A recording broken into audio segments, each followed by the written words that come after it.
Itoophiyaa keessatti bilisummaa uummata Tigraay yaadaa fi ilaalcha kamiin biyya bulchinaa fi egeree biyyattii irratti mul'ata siyaasaa garaagaraa qabaachuu isaanii irraa kan ka'e dorgommiin aangoo isaan jidduutti dhalate jechuun garaagarummaa ilaalcha siyaasaa garee Abiyyi Ahmad kan sirna leexaa leellisuu fi gareewwan bilisummaa fi eenyummaa sabootaa leellisan ibsa.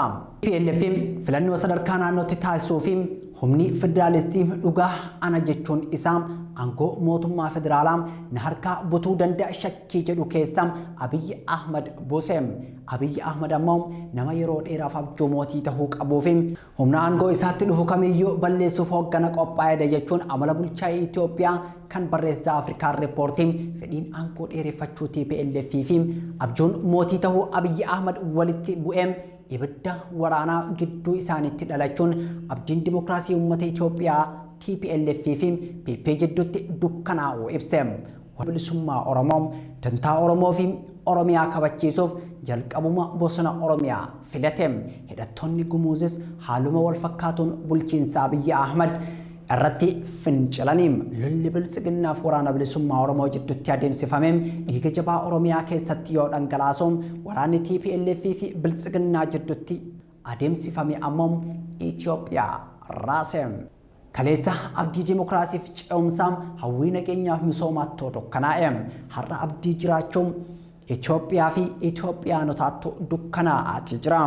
Bor ammoo abdii hiree baqattummaa uummata miiliyoona 110 qabdu mudachuu malaan yaada namoota tokkooti. Itoophiyaa keessa humnoota lama kan tokkummaa Itoophiyaa guddatti deebisuu barbaadanii fi humnoota federaalizimii ijaaruu barbaadan akka jiru gaazexaan Afrikaa Riippoorte kun ji'ootaan dura xiinxala isaa keessatti kaa'eetii jira.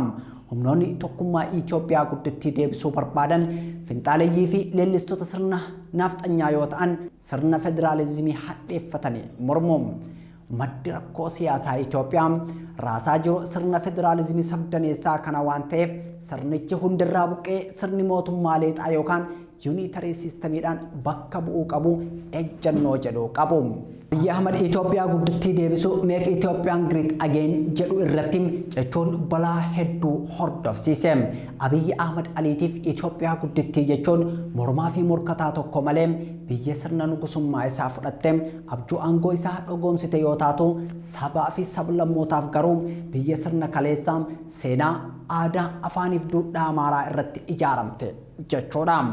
Gareen lammataa Itoophiyaa keessa jiru garee federaalizimii dhugaa Make Ethiopian Real Federal State Camp ijaaruudhaan qofaam Itoophiyaan fayyuu dandeessi jedhanii amananiidha.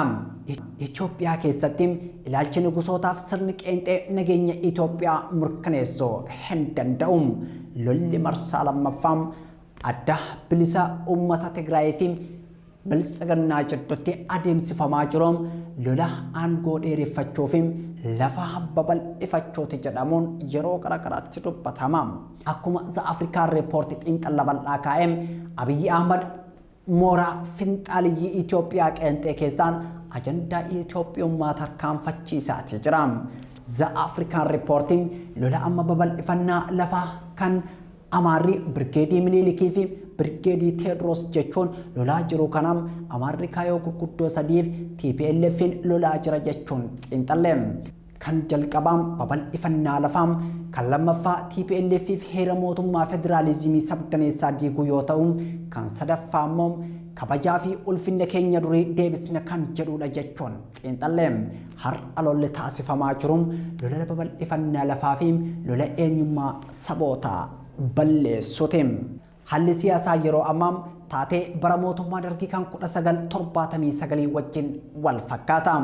Koloneel Mangistuu Hayilamaariyaam rakkoo siyaasaa keessaa fi alaan isa mudate yeroof waan injifate itti fakkaateetu ture. Garuu injifannoon karaa alaam waraana Somaaliyaa irratti gonfatee fi biyya keessatti ammoo morkattoota isaa ajjeesuu fi hidhuun argate dhumarratti kufuu fi biyyattii rakkoo hamaa irraa baraaruu hin dandeenye kan jedhe barruunsa Afrikaa Riippoorti bifuma wal fakkaatuun aangoo Abiyyi Ahmadii fi egereen Itoophiyaas magaalaa Maqalee qabachuu fi hooggantoota TPLF ajjeesuu yookaan hidhuudhaan kana ragga'uu fi dhugoomuu miti jedheeti ture. Abiyyi Ahmad TPLFin akka daaraa bittinneessa jedhus maqalee juntaa irraa walaba baafne jedhus dhukaasa dhaabuu labsus TPLF diine Itoophiyaati jedhus lolli hin dhaabbanne.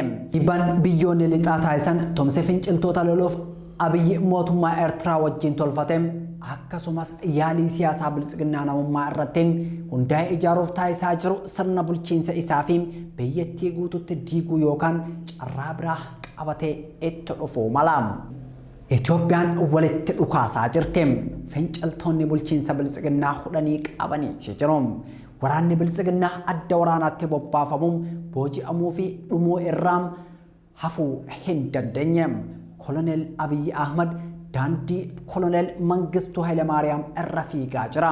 Itoophiyaan daandii Siiriyaa fi Yemen, Liibiyaa fi Somaaliyaa irra fiigaa jirti. Bakka hin waraannetti hin baafatan lola hin galletti hin duulan dhaamsi jedhuun dhalattoota Oromoo sobamanii dirree waraanaatti guuramaa jiraniiti. Xumurree jirraam ani Israa'el Sabaa ture. Gama ogummaa kaameraatiin kan na faana ture Abdii